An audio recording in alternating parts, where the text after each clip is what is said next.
And now, ladies and gentlemen, the star of our show, direct from the bar. Today, still wanted by the government, they survive as soldiers of fortune. If you have a problem, if no one else can help, and if you can find them, maybe you can hire... They're back!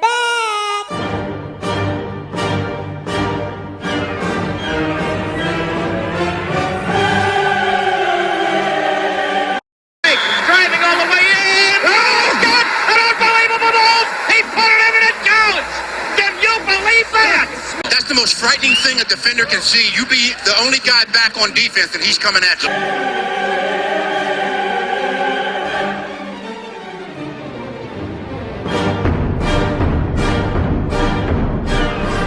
It back, 3 on the way. Yes, sir. Oh, he turned around too. That was dirty.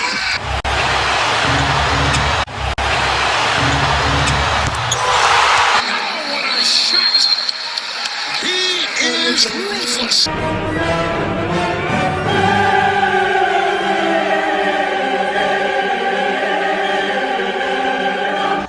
Welcome to our world. Woohoo! Woohoo! Brothers and sisters, boys and girls, it's time for the Delinquent Show.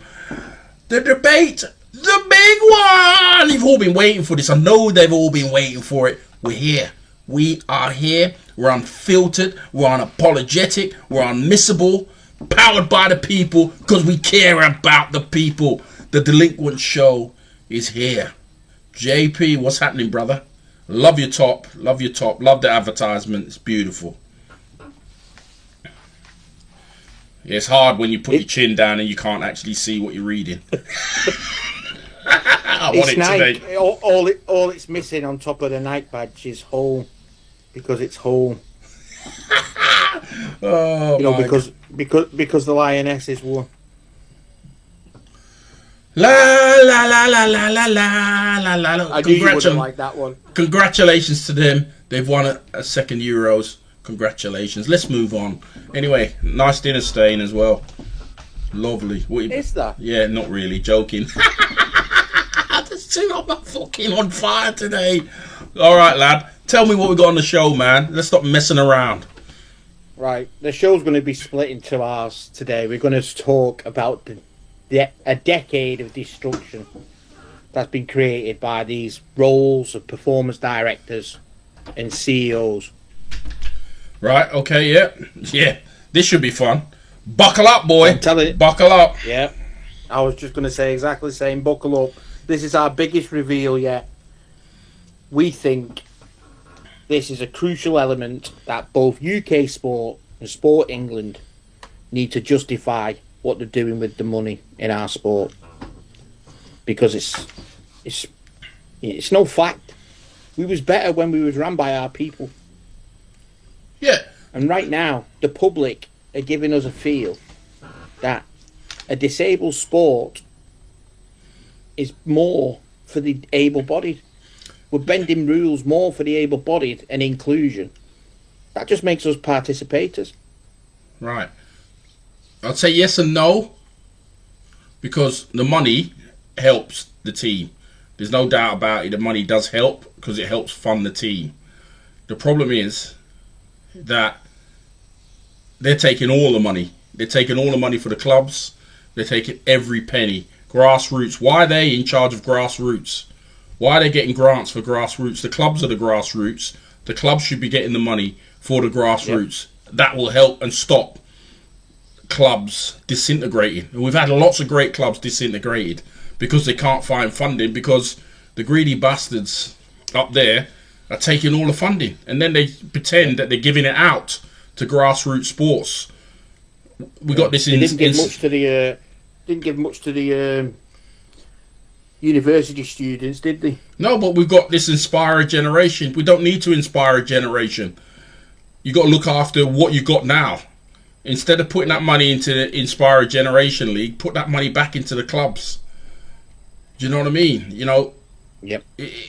Totally agree. It's crazy because, you know, people, like, we've got all these different leagues, and allegedly these different leagues, there's nothing to do with BWB, but I beg to differ. some of these new leagues that have popped up, I think they do have something to do it, and that's where some of the money's going to. But come on, let's go. Let's start this, man, because it just frustrating. Well, I'm just going to say to the public right now, we're about to open a can of whoop-ass, Steve Austin style. So if you're a fan of the wrestling, get ready because it's coming. When you've reached the end of this, ask yourselves, is it the people in charge, or is it the ones who fund them that are to blame? UK Sport England. What exactly are we allowing to happen? But I'll go straight into it anyway. So regarding the men national team, the golden era that never was. Over the past decade, the GB men's programme has boasted a rare mix of generational talent and depth. A group of players who at their peak were unmatched in world basketball. It's no fact, we've had the best squad in the world. The 12 players on the team for the men has been the best 12 bar none. What followed was podium finishes. We got a Paralympic silver, we got a World Championship silver, European titles. I never bragged about Europeans, despite I never got a gold. But I never bragged because the whole point of the European was qualification for the Worlds. That's a fact. But here's the uncomfortable truth. That team should have built a golden dynasty by now. Just like the Netherlands women, a level of dominance should have been created. It was expected. Yet despite having arguably the best squad on paper at each major, the team consistently undelivered on the biggest stage. Yeah, but the thing is, Ron, go on. The thing is, this is my point to it. Were they going for gold medals, or were they just happy to be medalists? This is my point. Because they knew if you get medals, you're going to continue funding. Right? Correct me if I'm wrong. No medals, it makes it difficult, but they've been getting consistent medals.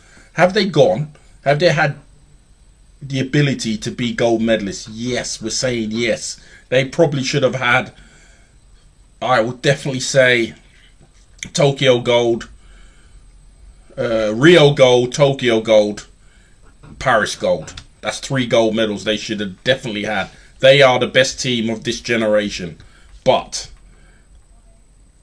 when you have the best team, you got to put the best coaches in there. You got to have the best program. We've not had the best program. We definitely not had the best coaches. Or if we've had coaches, they haven't got the philosophy of GB basketball. And is the men's job, because we've got that such a great generation, is it people are applying for it because they know they don't have to actually coach? Because they're literally a well-oiled machine that can coach themselves. Yeah, which is what you, as a coach, as a head coach, you want that to be. But then you want to have, there are going to be times when the well-oiled machine is not well-oiled, and that's when the coaches make adjustments, and this is where the problem is. But I don't blame the coaches. I blame whoever picked the coaches. Now, do we have people that are good enough to pick the coaches? I remember years ago when they were picking coaches, we had people that were on the board that were basketball people, the likes of the Paul Hudsons, the Dan Johnsons, and so forth. They were basketball people, so they knew what a coach would look like. Now, we got any Tom, Dick, and Harry's picking the coach. So we've missed a generation of 3 goals. America are going for, what are they going for? Their 5th or 4th in a row? When they go to LA. What have they just done? The three-peat. First three-peat. But that was ours. That was ours for the taking. Well, let's break that down. Paris. The final. The nail. Let's just go through it. What hurt us in Paris? Well, 1. No structure in preparation. We picked it up in Cologne. There was no subs, even in a Mickey Mouse tournament prior to the Paralympics. We weren't seeing subs. We weren't seeing different lineups. There was no evidence of a game plan in the pre-tournament games. There was no evidence as the tournament started and finished in Paris. There was no consistent rotations, not even in Paris, prior to Paris, in Cologne.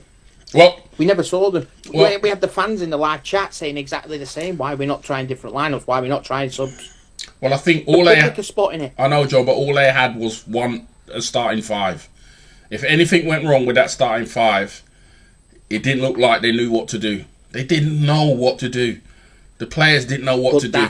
And the problem was... That comes down to a structured preparation. It does come down to a structured preparation. It does come down to playing these groups together all of the time. So you've been in plenty of teams, but let's talk about GB.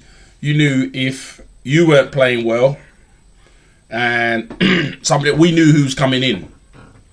Yeah. You never came in with somebody you didn't know. You knew you had a part. Yeah. Basically, you had a partner.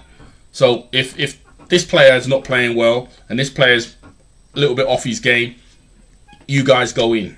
We didn't have any. What team did we have that put Terry in? Exactly. What's the point in having a 1 point if you don't use the 4.5? You can't. All I saw it was they only put Terry in if they needed bailing out, and most of the time it was too late. Yeah. That's not structure. That's not planning. That's not consistent rotations. They had no idea what to do when Ben Fox had got in foul trouble. And you knew he's a great player. He's a great player. Yeah, he's a great player, but he has the tendency to do the same things. So if you had video analysis, which they should have, and your video and you're cutting tape and those sort of things, the things that Ben done, you would rectify it with him. Ben, why you're always picking up these silly fouls early in games? Then the player goes, do you know what? You're right, coach. I'll sort that out. But they didn't, and you can clearly see they don't have no structure because you can clearly see it with him because he got in foul trouble early in the semi-final against Germany, and then it happened straight after in the final against USA. Yeah, and those things cost games. Because they didn't have... The other key one that they never did, and this one killed me, right?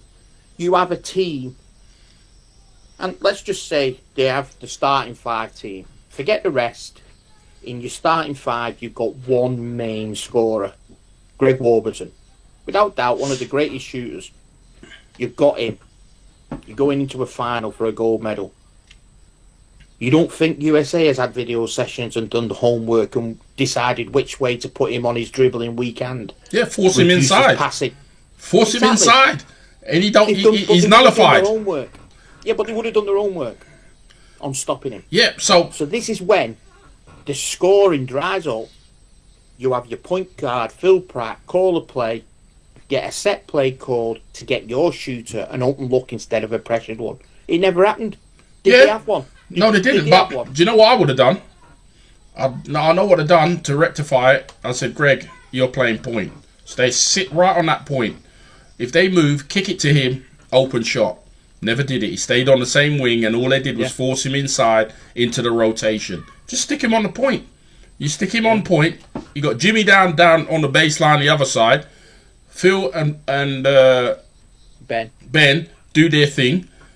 They can't cover. You got shooters everywhere, but they didn't. They continue to do exactly the same thing.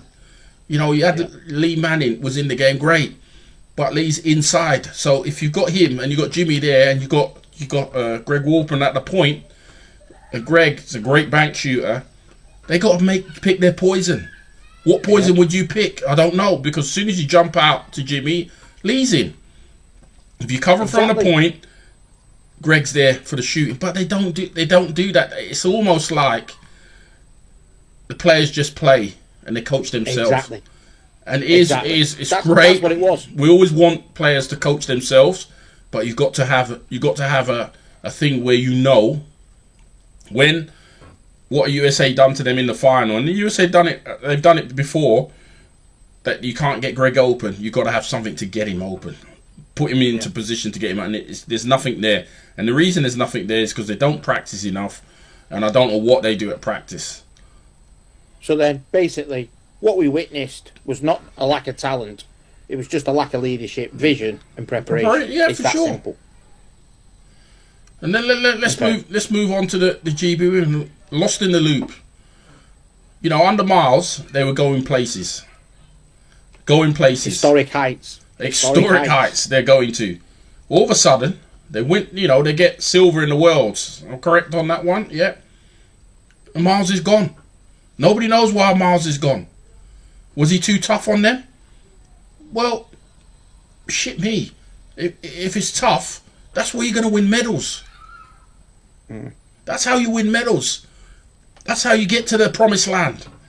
It looks to me the girls don't want to be at the promised land. They want somebody who's a yes person, which they've got, Basil and Manuel, who is clueless. Absolutely clueless.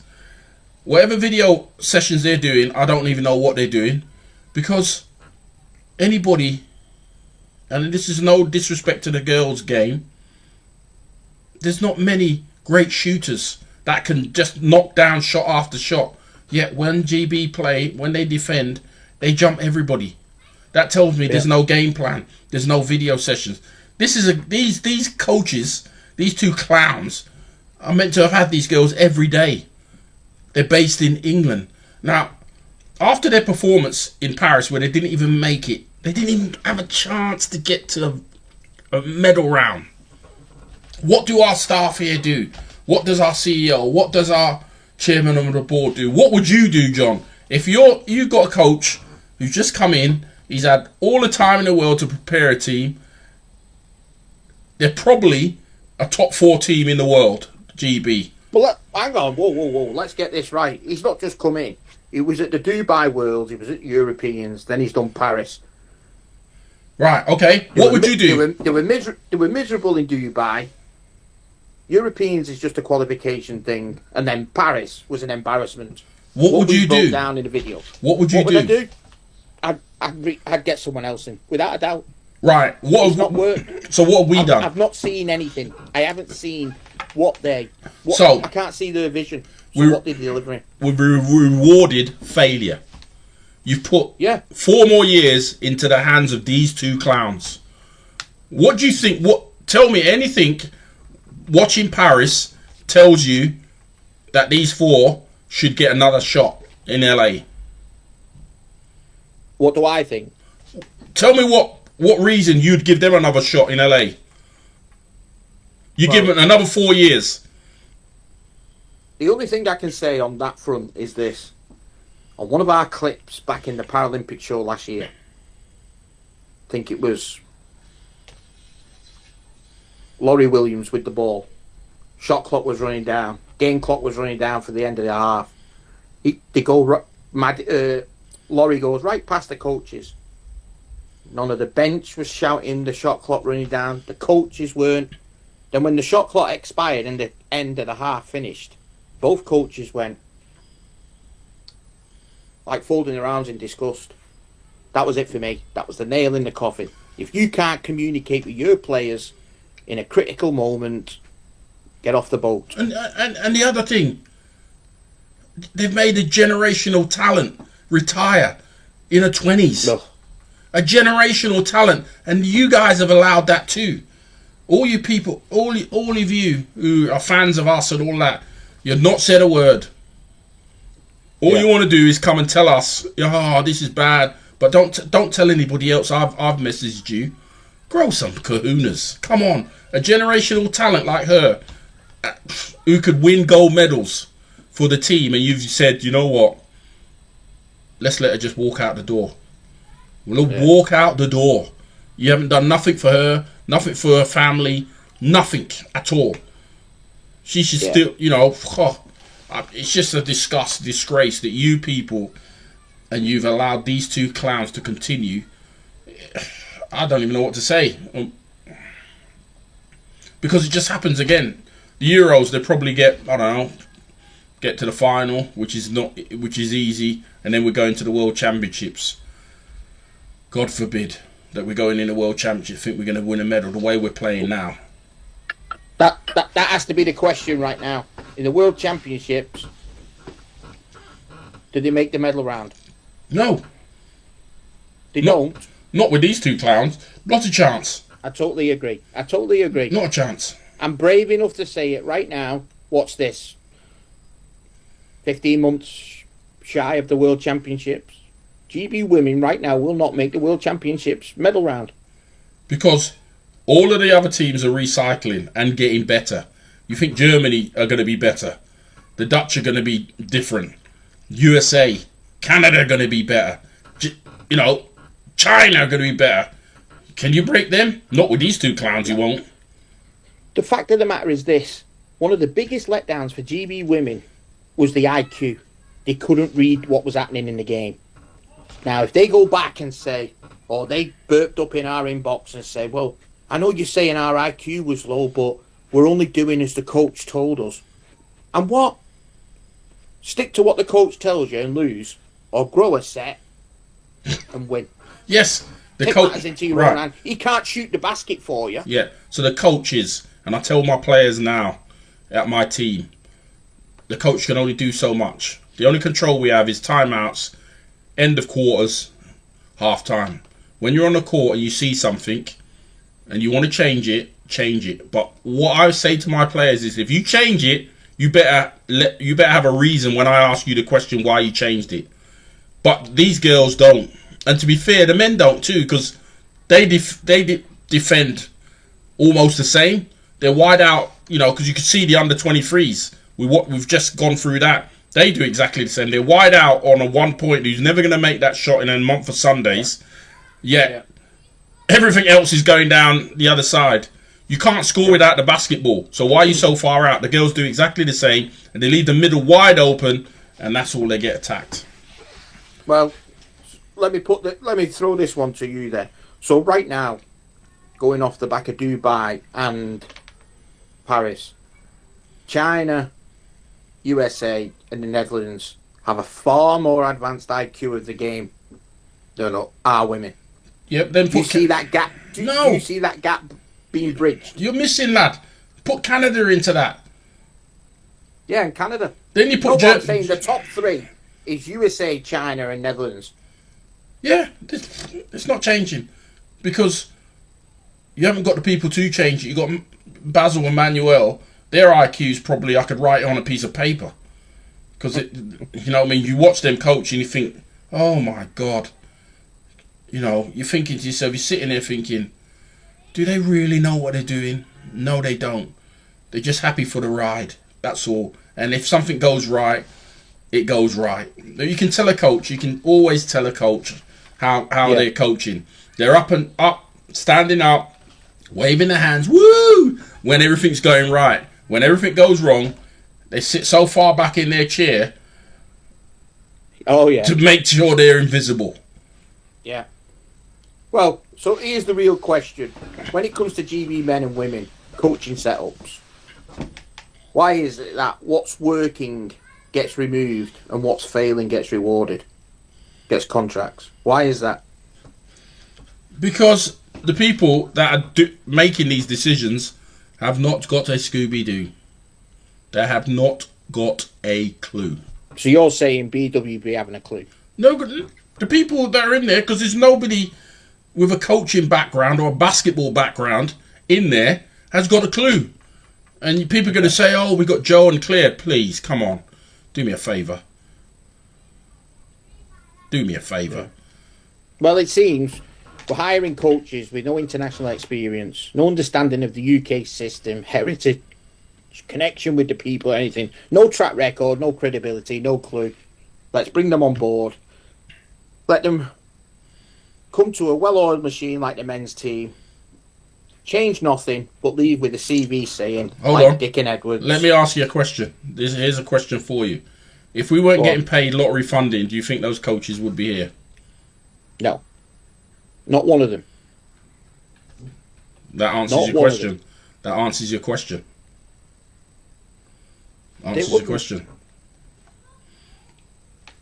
That answers your question. We've had it. All right. Well, let's move on to the juniors. Junior generation betrayed. There's no other word that can say it. They were betrayed. The junior pathway is a foundation of a national program. What have we seen? False promises, poor communication, abandonment of key age groups, zero transition plans for those graduating. Why? Because the juniors don't attract lottery funding. Does it come down to it being that simple? Yeah, but they never had to. The juniors have never had to attract lottery funding. They've never had to because the juniors on a pathway. Yeah. With the men. So if the men were training and the juniors needed to train as they're coming up to a tournament, they were always there with us. We had 2 courts at Lillishore, a great big place. The juniors would go and train on the other side. No much more cost because most of the juniors were part of our program anyway. You know, the odd one wasn't. That's how it should be. It's not now. We know that. We know that. You know, there's no pathway for the kids. You know, that team, that they're under 23s, what pathway they are. The only reason that probably a few of them are in is because we've made noise about them. This is who we would have in the team. Not because they've been coached or they're being assessed by the coaches. Because it's hard to assess in Canada, isn't it? Yeah. Or hard to assess when the kids are playing overseas. Like, some of these kids don't even play 1 season in England. And they're off. Mm. But I don't blame them. I don't blame them. Because what's here for them? Exactly. This is the whole point regarding pathways. You know, we posted about the HPC sessions the other day. That was men, women, and juniors. But how many people did you pick up, John? How many people did we pick up through those sessions where anybody could go? It wasn't people are all talking about expense. There was no expense. You just had to turn up. That's all you had to do. There was one in your area within 20 miles of you. Turn up. Yeah, these were regional. Yeah, turn up, get your session. And then you find these kids come from nowhere. Also, go and look at them playing. Go and look at these lower division teams because there's gems down there. Yeah. Does it happen now? Nah, don't happen now. Well, let's follow the money. At the heart of the entire downfall lies a simple but damning truth. The money was supposed to build something special. Instead, it's paid for the destruction. The injection of UK sport and Sport England funding should have professionalised a national governing body, elevated both the international and domestic game, created stability and transparency with sustainability. Instead, what did it turn BWB into? Revolving. CV booster, a stepping stone, a revolving door for outsiders with little understanding to the sport or the disabled community. That's fact. That is exact fact. But the money has helped. It has helped. But it's also not helped. So the money's helped the players be more professional. The program's more professional. But then... How do you mean the program's more professional? Explain that to the fans. So the program got more professional than what we were doing. We used to train, you know, I'm starting from 1985. We used to train in a prison. Do you know what I mean? Get let in with the warden, you know, and see some of your teammates, friends are inside the prison. Then it got professional. Dave Titmus came along. We got a professional coach. We got professional training. We were training week in, week out. There was room for kids. There was room for girls. All of that got. But with that, brought these, what do I say? Money grabbers. They're only there, oh, look, GB team, yeah, they're always going to win. They've always got a chance to win medals of a disabled sport. And it happens in all the disabled sports. Let's get it right. You know, because let's get it right. We all know the Paralympics is the blue ribbon event of the Paralympics. Sorry, basketball is the blue ribbon event of the Paralympics. It is. Yeah. Then you have all these other sports. We have swimming, we have athletics. But these win umpteen gold medals. These other sports do. So what happens? You get all these money grabbers who say they're proper CEOs, who say they're great performance directors. They get on board and reap the rewards of what it was going to happen anyway. But if you look at basketball, it's hard to win medals at basketball. And we broke that mold by always being in the medal rounds, winning medals. So we've had all of these CEOs. The last great CEO we had was Charlie Bethel. He understood basketball. He only had one mistake. He changed the name. That's all. The only mistake that Charlie made, he changed the name. Everything else, He understood. The rest that have come along, they've come along on the gravy train. And then they come to the gravy train and they get off the gravy train for a bigger stop. And then they put on their CV, I was part of the gold medal winning World Championship team. I was part of this silver medal winning team. You wasn't part of it. You had nothing to do with it. It was already there for you. Well, hold that right there. We'll go to a break. When we come back, we're going to share with the fans all the CEOs and all the performance directors in the last decade to show you where the crumbling began. So we're going to go for a break. And guess what? We're sponsored by no one. See you in part 2, buddies. The heat is on. The heat is on.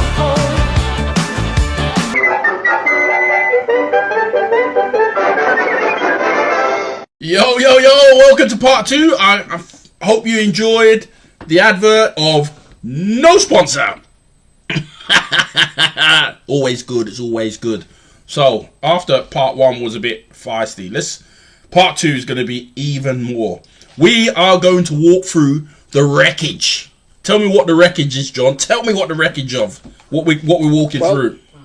Over the years, let's call it a decade, British wheelchair basketball has seen a parade of CEOs and performance directors, each bring their own unique brand of brilliance, in brackets, or chaos.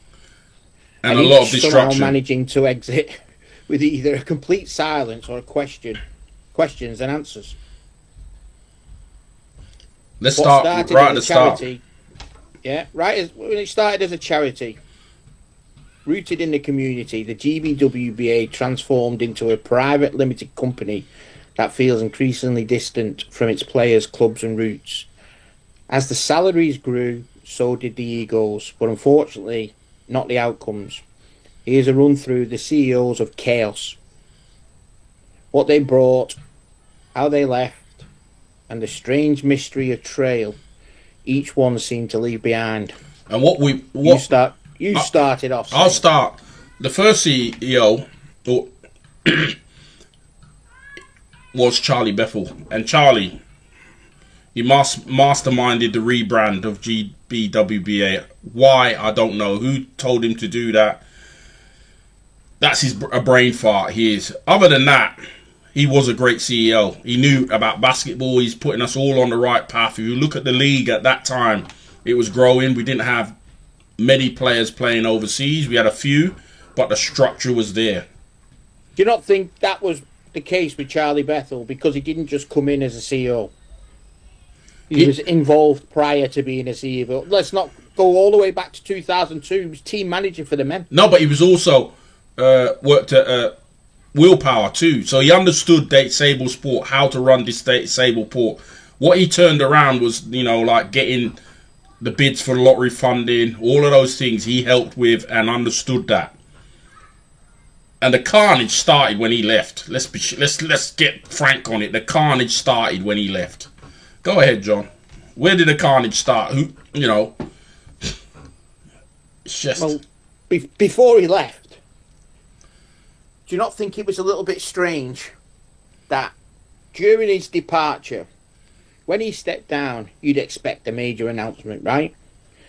There wasn't even a thank you, just a footnote on the appointment of Lisa Pearce. When Lisa Pearce was announced as the performance director, the CEO on GWB's website, yeah.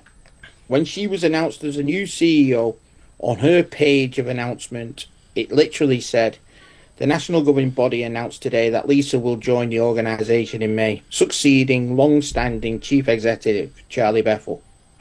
Is that it? Yeah, but the thing is, for someone who done as much as he did, despite obviously the brain fart by changing the brand to BWB, but the other stuff he done, and he gets a mention on someone else's appointment. But who chose this woman? This is what we've got to get down to. Who chose them? Who chose her? What credentials did she have to step into a CEO position? Anybody know? Anybody know?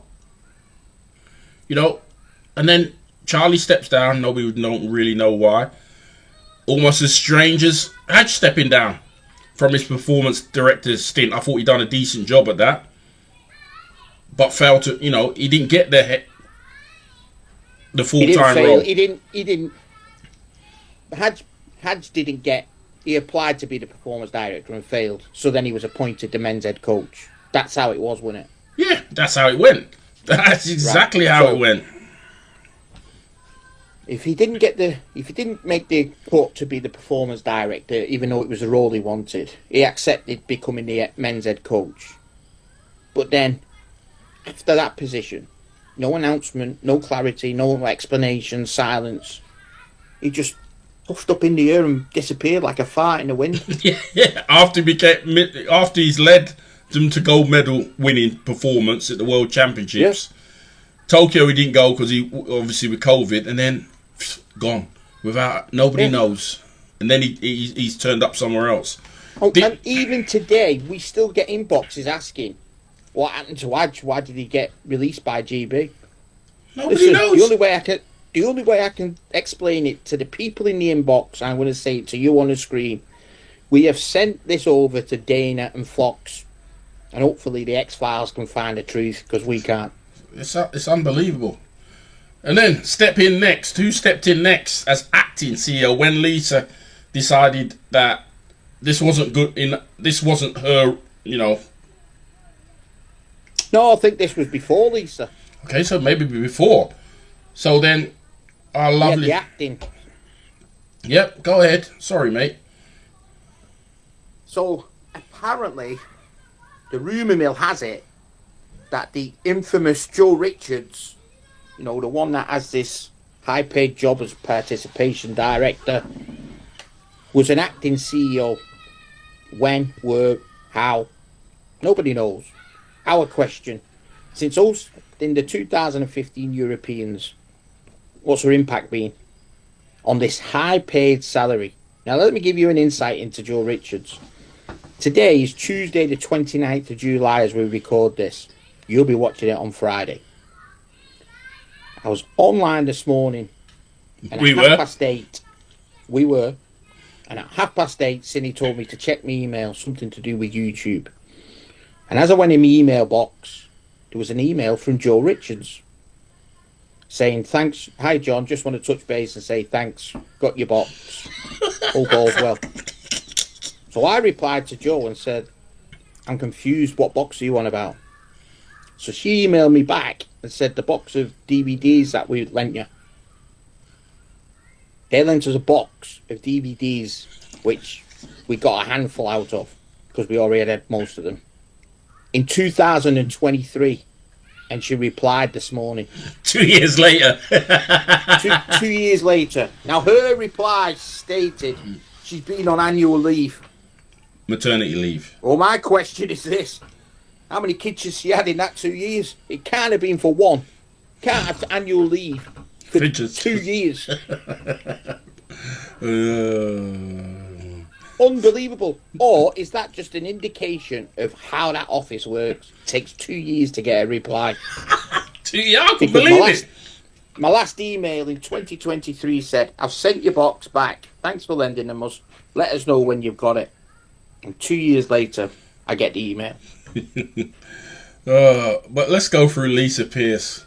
Came from London FA, LTA, Sports, Aberdeen, Reading Borough Council, all impressive sounding on paper.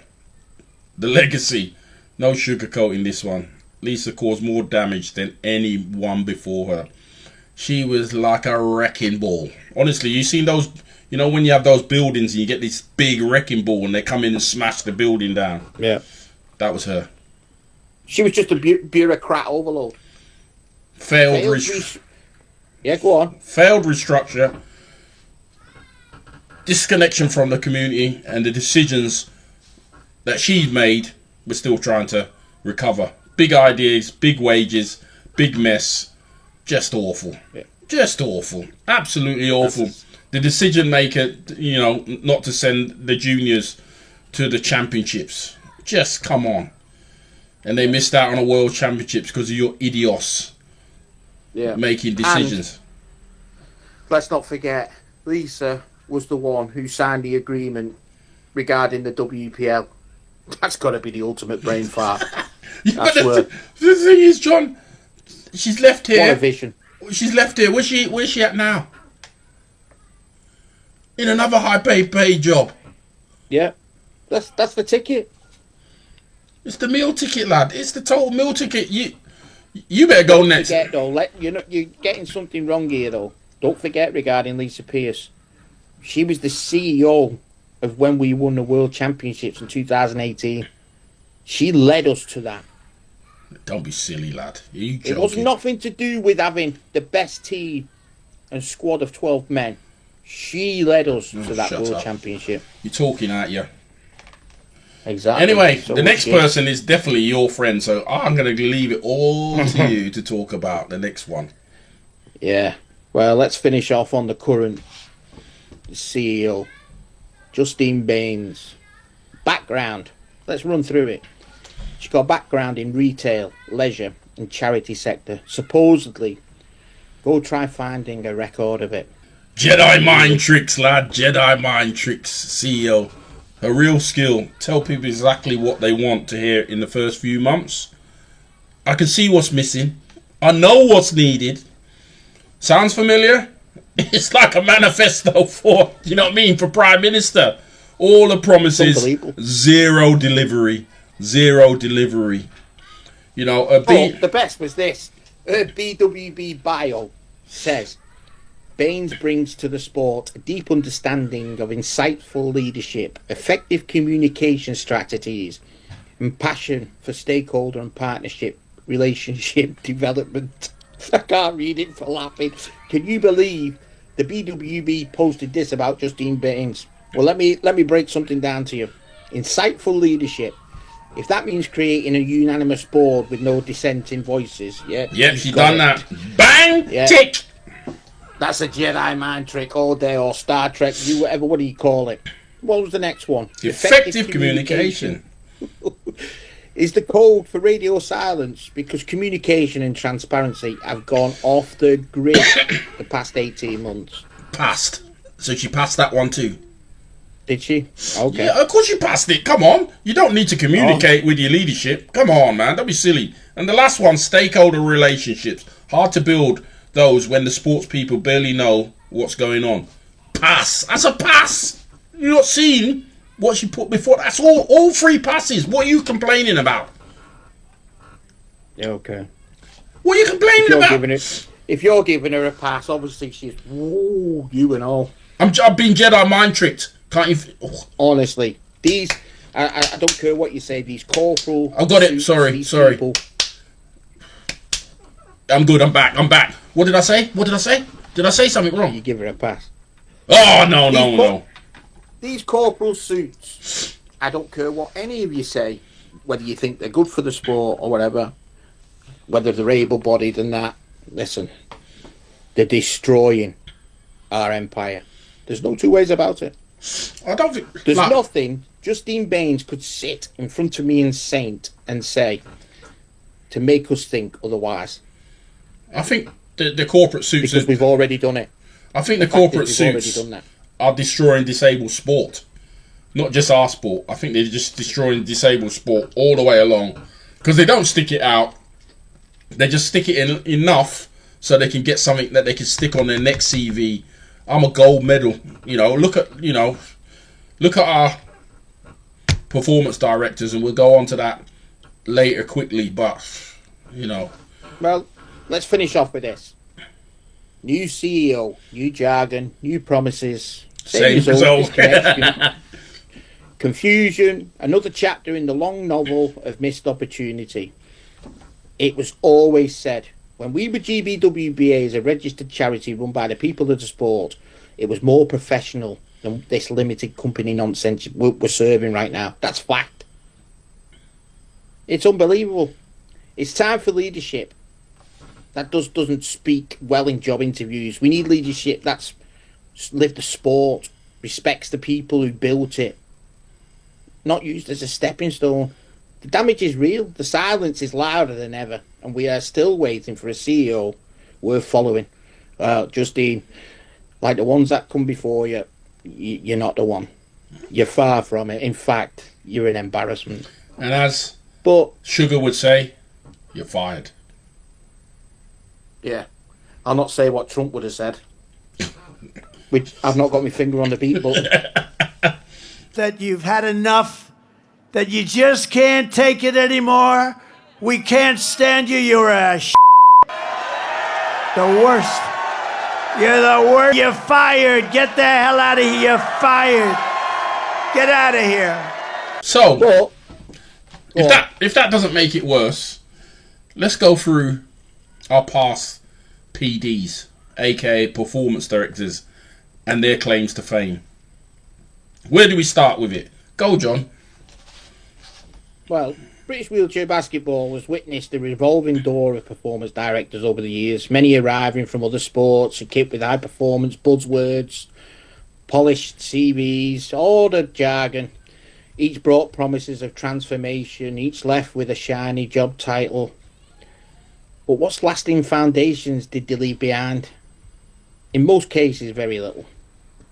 The role isn't just about strategy, it also carries the responsibility to sit in as chair of the selection committee for the national teams. So when we talk about the instability in the coaching structures, questionable selections, and a lack of long-term direction, the root cause often lies here. Before diving into the missteps of the more recent appointments, it's important to highlight one exception, and I'm going to let you explain. Alan Edge. Well, he was the benchmark. I think no. There's two. The first performance director, Sir Phil Craven, led us on the right path. He led us on the path to a professional coach from outside the game. Thank God. Thank goodness. And he led us on that path. Then, once he'd done his bit, and he'd done it greatly, we had a little stint with Dave Titmus. Not too bad. Okay. Then we had more greatness. Alan Edge. This is a crazy one.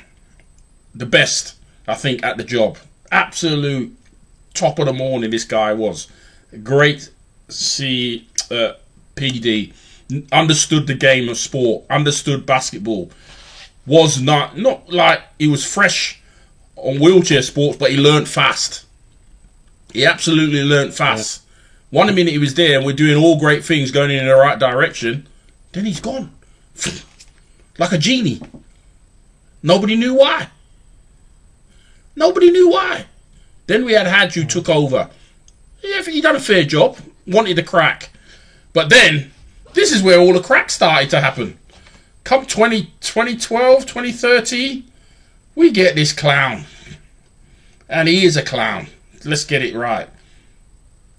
Paul Davis. He comes from England Netball. Who didn't want him? They couldn't wait to get rid of him. What happened when he left there? They went on and won the Commonwealth Gold, which is the pinnacle of netball.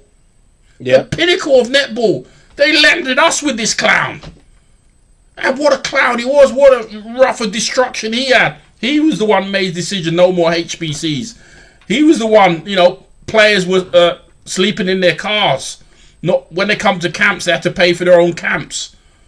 This is the guy. Sleeping in tents. This is the guy that done all that. But then... But his best is this. In his... I need to read that in his own words.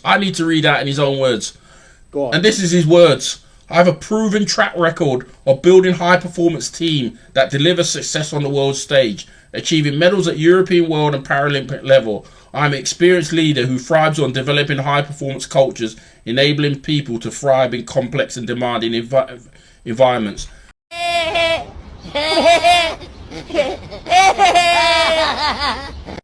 Get real. That is the biggest load of bullshit I've ever heard in my life.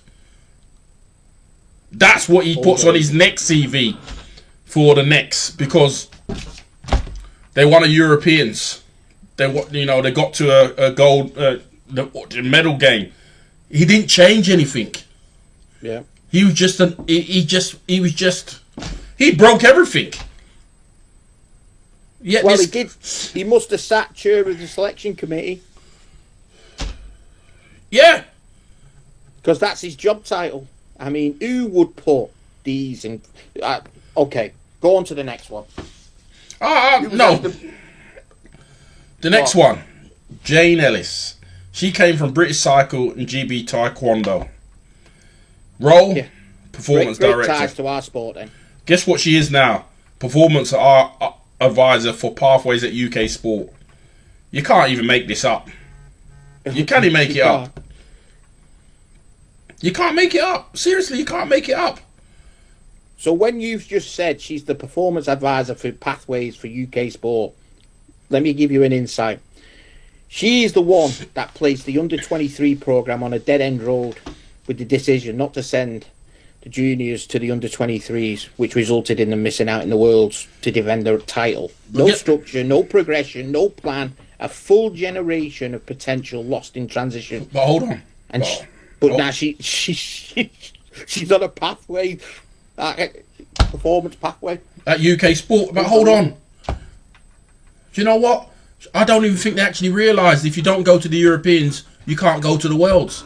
She wouldn't have known that. She's come from cycling taekwondo. Ask her to fix a puncher, she'll know. Ask her to do a roundhouse, she'll know. Whoa! Like that. But no, it's not the wrong one. But anybody would know the Europeans is a stepping stone. Yeah? I don't really class that as anything. I just always classed it as a stepping stone to the Worlds. I was never at my peak of power when I went to Europeans because it's a stepping stone to get to the World Championships, to the Paralympics. Was you at your best? I'll give you a great insight that people won't know. Some will, some remember. When it comes to Paralympics and Worlds, them's the only medals I've got. If I ever won a medal at a Europeans or a Paralympic World Cup in Manchester, I'd give it to a kid in the stands. Make them feel like they have to give me one back when they're older. They're nothing. They're nothing. They're nothing. There was one of them, I can't remember who it was, that they wrote in the CV, they wrote in their achievements that they helped GB women be successful in the Osaka Cup. The Osaka Cup. Yeah, and they were raving about it. Oh, we won the Osaka. It means nothing on the pathway. And to be fair, and it's harsh, the lottery funding, they only ever care about the Paralympics. That's what's wild about it. Exactly. That's what's wild about it. It's not about the World Champion. You could win gold medal at the World Championships. You go to, if both teams go to the Paralympics and they're 6th and 7th, watch all that money just goes, thank you very much, we're not interested. Yeah, but we won the World Championship gold. So what? What's that mean? Doesn't matter. So, and then she's moved on to a bigger job. Performance advisor for Pathways. Honest to God. My God. Yeah. And then we come to the... She didn't put the under-23s on her CV. No way. And then we come to... But then, here he is. This is the one that has the Osaka Cup in it. Classic. Let's go. Let's go. John. Go on, get into it. Yeah. No, I've got to clap him because, clap him. This guy was in the program for how long? A few years? No one's ever seen him. No one knows Houdini himself. And Houdini comes with a background from rugby union. Great. He probably was a great rugby union player. But then he claims he oversees the GB Men's European Gold, Paralympics Silver, World Silver, GB Women's European Silver, and Osaka Cup, and recent junior medal success in 23-24. He can't even mention what the European was a success. That's what it sounds. And guess what? It sounds so impressive. So impressive. He was the one that put these coaches in Manuel and his Basil and the two Canadian fellas. He's the one that put them in. But what happens? He can't hand the heat of us, and we put some heat on him. And rightfully so, we put the heat on him. Where is he now? Senior role in England and Wales Cricket Board. So he's gone from rugby to wheelchair basketball to cricket. Unbelievable, these guys. And you know why? Because he would have put all of that on his CV, and the people at cricket would go, yeah, this is our guy. Bang. Get real. It's got to stop. It's got to stop. This revolving door. If you think it's going to stop, the final name is our newest friend, Penfold, a.k.a. the new performance director, Kevin Currell. Break it down to them, Saint. But nobody's ever seen him either. I don't even think he started.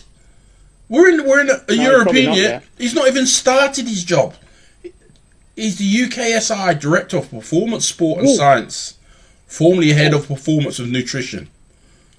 So if he's... If you're saying hang on, let's strike it and reverse it, like Willy Wonka said. Reverse it. Thank you. If you're saying he's probably not even started yet, GB have just been to Canada for a training scrimmage session with the Canadian men. We've had the GB vests worn in the FISU University 3-on-3. And as we know right now, they've sent another batch out to the 3-on-3 in South Africa. Who's chairing the selection committee for this? Nobody is. And guess what? I bet you once he feels the heat from us and feels the heat, he'll have them on their CV. He had nothing to do with it. I don't know where he is. Nobody knows where he is. You know, like, there was a big announcement. Oh, he's taking over. But then if you look into it, the way we look into it, but he's not started yet. So he hasn't taken over. He hasn't taken. He's leading it. He's going to be the guy who's leading us to 2028. Well, okay. Hang on, say, just answer this one before you start. I'm having a coroner here. Hang on. So we've got Paul Davis that came from netball, Jane Ellis who had a background in cycling and taekwondo. We've got Aldo Houdini that had the rugby background. Kevin's not involved in any sport. His background's not sport orientated. Yeah, he's a food monster. Yeah, he's the director of performance support and science, formerly the head of performance nutrition. To me, right, we'll go into him, and he's got zero background wheelchair, but no evidence of understanding athletes' experience in disabled sport. Yet somehow he's got the keys to the kingdom. Keys to the kingdom. I wouldn't trust him with me cat. I wouldn't trust him with me cat, and he's going to sit as the chair of the selection committee for 2028. Honestly, it's like a... Honestly, no. Do you know what? It's just... No, I've got to say this first. It's like a revolving door with all of these people. It is a revolving door. As soon as they get found out that they're rubbish at their job, before they get sacked, so it's not on their CV, they're off out to another one.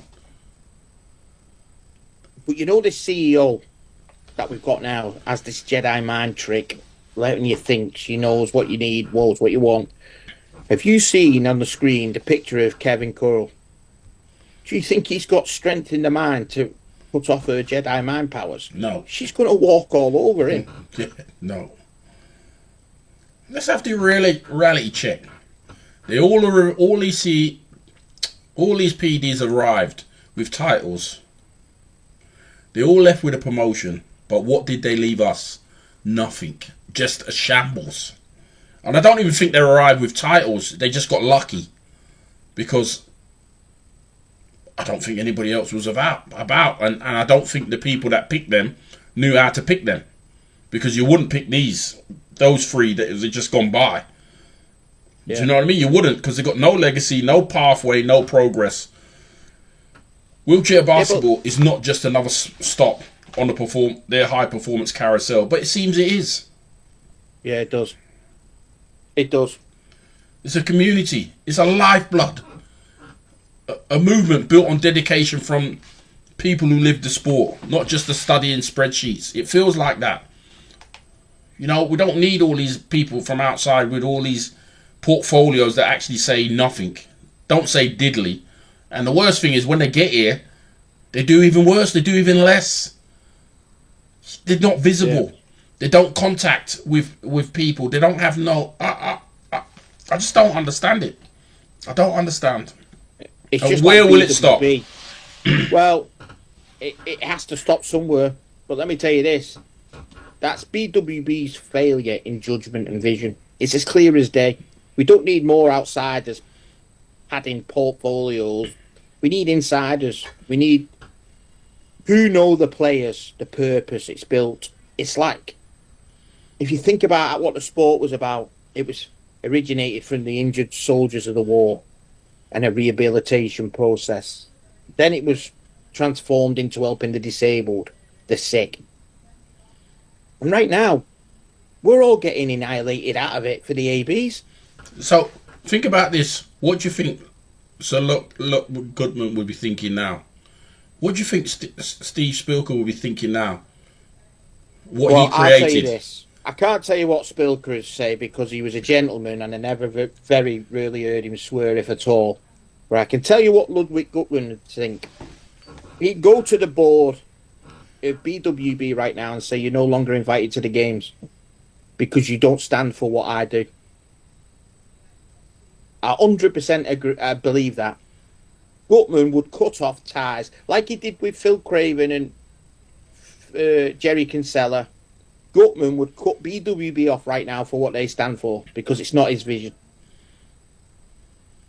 It's not. That's the truth. And well, okay, let's put it down to this coaching conundrum. Let's talk straight. Take a good look at the coaching we've got in place right now. I'm on about, let's just say it, the men, for example. What exactly did the Canadian brothers bring that we don't already have? Because when we look across our own landscape, we see names like Saint, Kev Hayes, Stevie Kane, even Matt Foden, all proven, all experienced, all invested in our system. So why are we being overlooked? Why is our own being overlooked? Before you go there, and I'm going to add a name, and I know we've given him a hard time all the time. So George Bates, under 25 coach of WPL team. Where's he now? He's with the Dutch. Is that progression? Or was it that George thought, this isn't right, what's going on here, I'm out?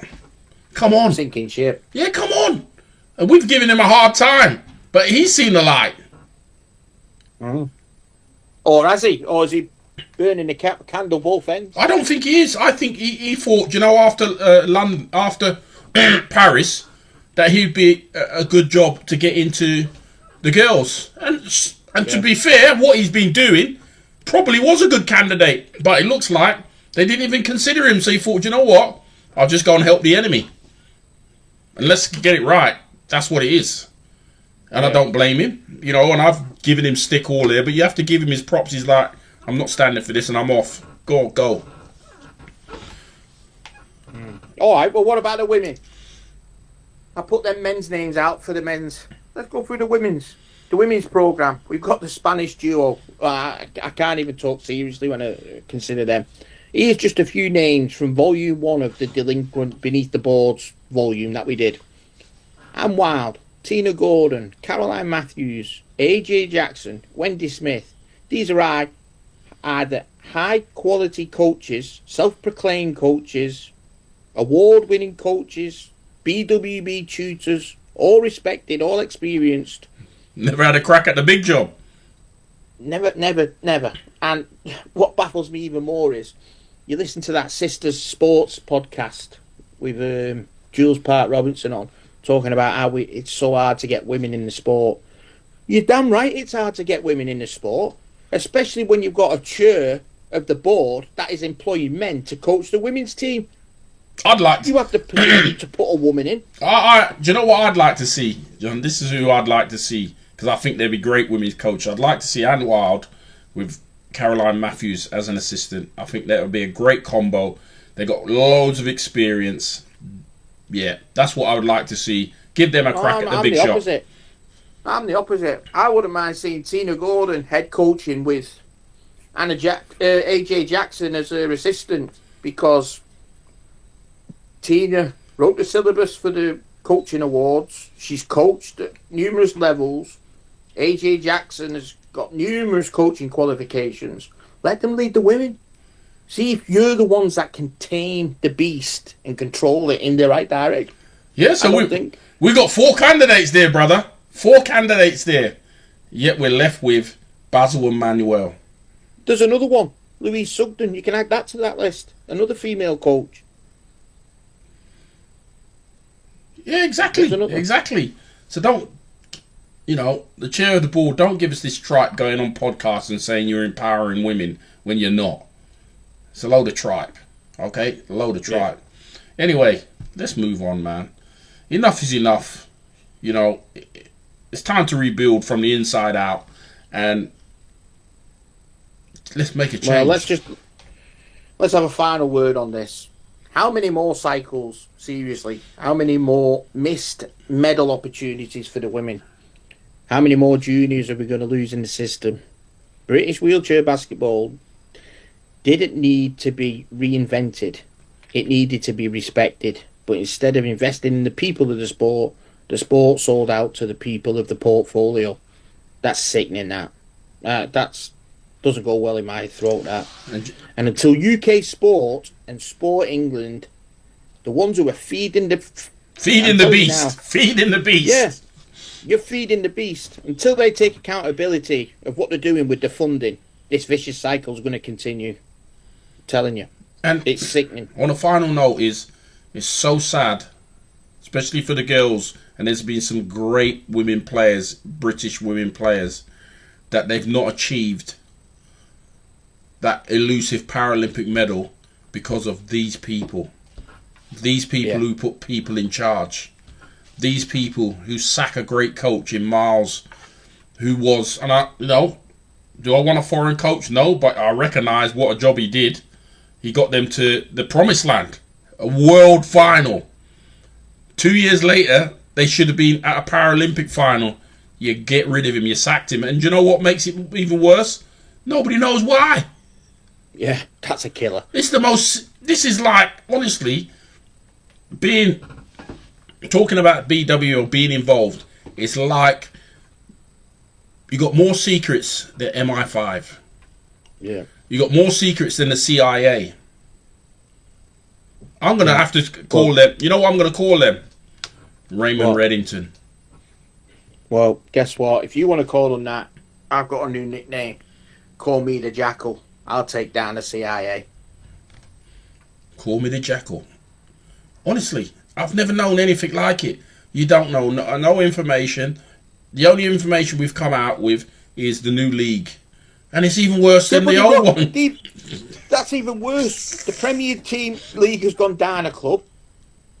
Right? So it's gone from 7 teams to 6. Anyway, lad, that's another show. We're not going to waste time on that because our next show is going to be like that. Listen, if you love our show, press the button. Press the button. We'll have some news for you. So the next show will be the Cologne show. We'll also have in it, not just the Cologne show. I don't know what that idiot's laughing at. It will have in this new structure.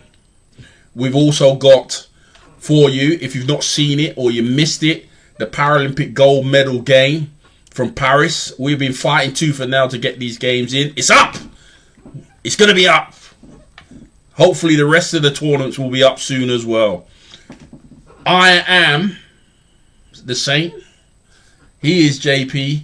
And we're done. That's the team, gentlemen. Hell yeah. And either we heal now as a team, or we will die as individuals.